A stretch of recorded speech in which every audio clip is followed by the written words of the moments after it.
Hey everybody, it's Monday at 2 p.m. Eastern Standard Time, so you know what that means. It's time for us to go all in.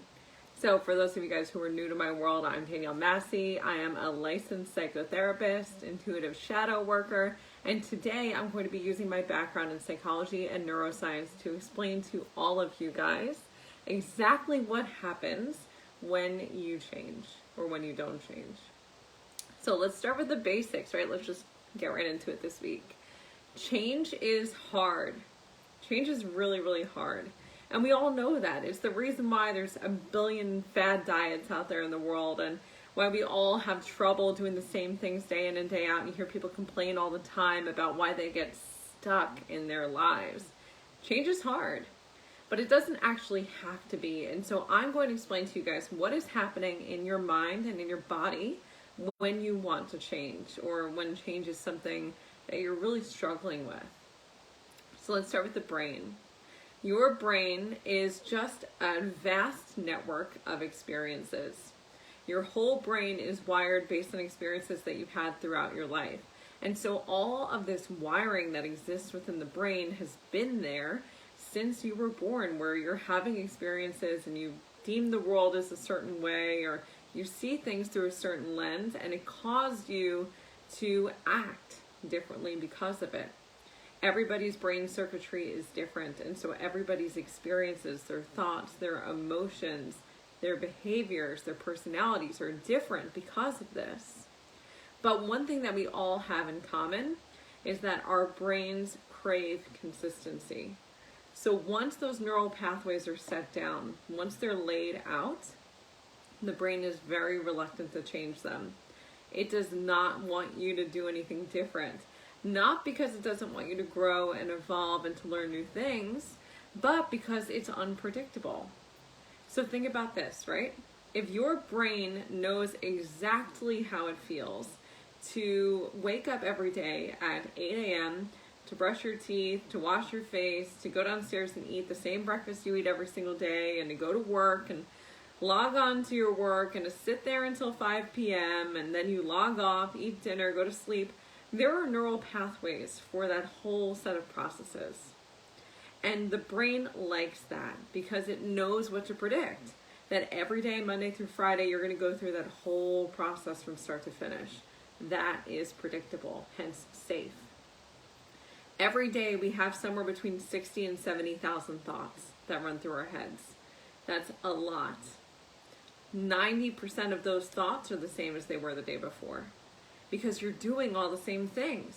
You're waking up at 8 a.m., you're washing your face, you're brushing your teeth, you're going downstairs, eating the same breakfast you always did, logging onto your computer, clocking in until 5 p.m. You're doing the same things, and so the thoughts that go with that are the same. And the thoughts maybe look something like, I wish I could quit this job. I don't really want to be doing this.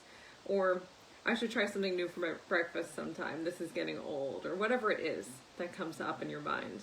Our thoughts are the same 90% of the day.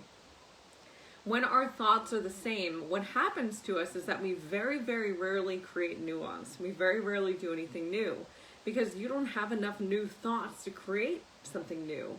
You're just going based on the known. So now we have a brain that doesn't really like new things, because the new is unpredictable.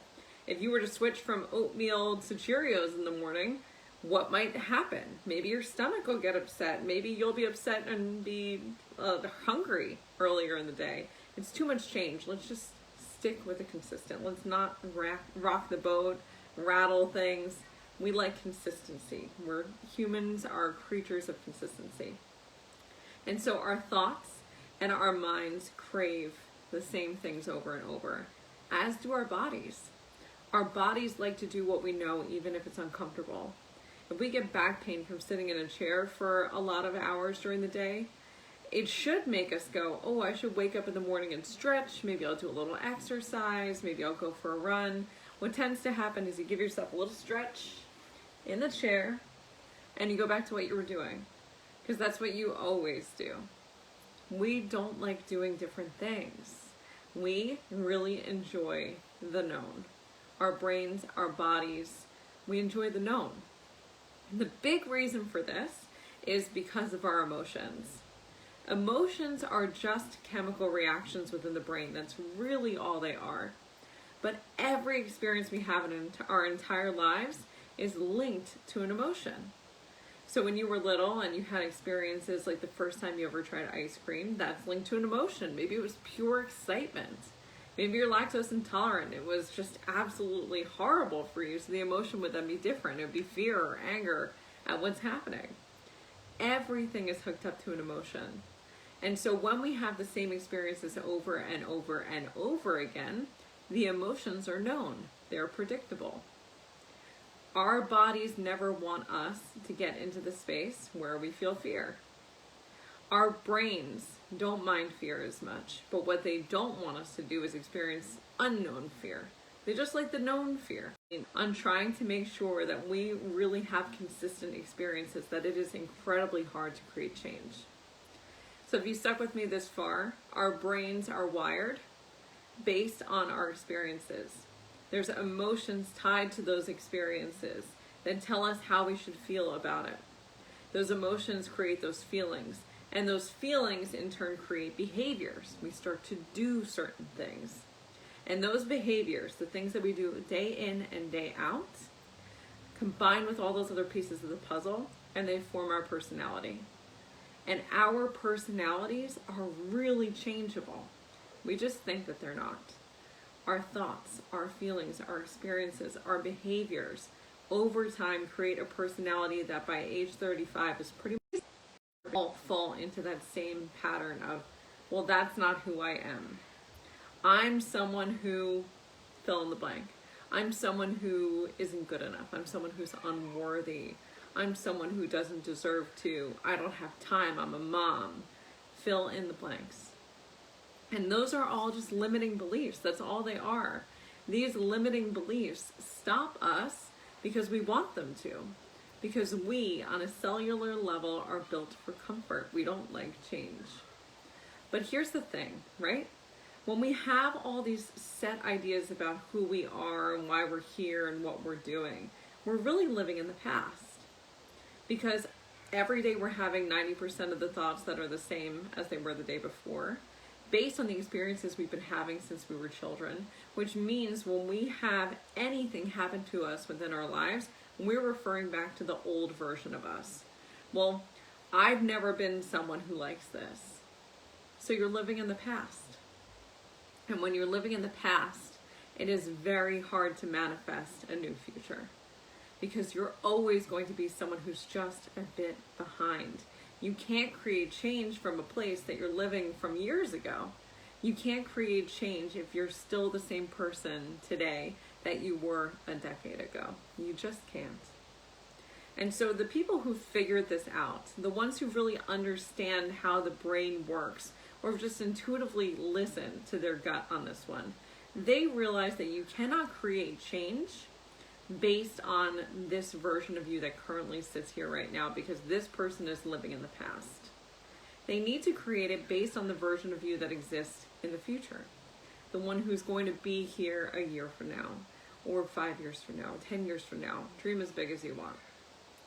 What happens when you do this is you can start future focusing your thoughts, feelings, behaviors, and emotions on the version of you that is yet to come. Because you know that you're going to get there, and actually scientifically proven that if you do this and you focus your energy in that direction, you can start to create that world now. So here's how that works on a neurological level. If you start believing and having a vision that, say, a year from now, your life is going to be drastically different, what you can do is really start to pinpoint what exactly will be different. Visualize it. Create those experiences in your mind. Make them real. Make them tangible. And the more specific you get, the more locked in those experiences will become in the mind. And the mind cannot actually tell the difference between things you experienced 10 years ago or things you think you're going to experience a year from now. The brain doesn't see a difference between the two. All it understands is this is an experience. And so now I need to create neural pathways, some circuitry to match those experiences. If you do this consistently, day in and day out, where you think to yourself, where do I want to be in the future? Where am I headed? What is my life going to look like a year from now or 5 years from now? And you paint a picture that is so clear and so concise that you can see it, you can breathe it, you can taste it. Your brain will actually start getting rid of old pathways, which is called synaptic pruning, the ones that are based in your past experiences, and it will start creating ones to accommodate that new future. It will actually change your brain. And so just to really spell it out for you guys, when you change your experiences in your mind and those neural pathways change, the emotions that tie into those will also be created. And so if you see that future self living the life of your dreams, knowing exactly what it's going to look like, how it feels, and how it tastes, you start to have emotions that tie with that. Emotions of calm, emotions of joy, of excitement. And when you have those emotions, those change into feelings. And the feeling becomes this overwhelming sense of abundance and gratitude. And when you have those feelings, those translate into behaviors. And so you start having experiences now behaviorally that match that future you, because your brain is wired for that. So now instead of waking up at 8 a.m., you're waking up at 6:30 because you're going to meditate in the morning. You're going to have a green smoothie before you do anything else. You quit the 9 to 5 because you trust in the vision that you have. You start acting like that future you. You bring them into the present. And when you start acting like that, and your behaviors really change, your personality changes, because that is just the combination of your thoughts, your feelings, your experiences, and your behaviors. And now you're a whole different person. And all it takes to do this is future casting. You need to envision so clearly where it is that you're headed. You need to know it so intimately that it's like you're recalling experiences you've already seen. It needs to be that clear. And that is how change is made. And while this sounds easy in some ways, right? Like, oh, okay, I can just kind of bring that in and do it. It needs to follow through on all those different levels. It has to be your experiences, your thoughts, your feelings, your emotions, your behaviors. They all have to tie in to create one succinct picture. It all has to be there. But that is the magic ingredient. That's the formula for change. That's how you make it happen and you make it real. And from anyone that you know, if there's someone that you look up to, that you really see evolving all the time, this is how they do it. They might not realize this is how they're doing it, but this is how real change is made. And so if you guys have any questions about how to create real sustainable change, the neuroscience behind it, how to do the different steps involved, reach out to me, because this is definitely something that is going to be extremely important for all of us heading into this last chunk of 2020 and into the year ahead, because so much of our lives has been upheaved in the past few months, right? So much has changed for us in both good and bad ways. And so now it's up to you to take this last bit and really make some sustainable change for you. All right, you guys, thanks for coming out. I will talk to you all soon. Bye.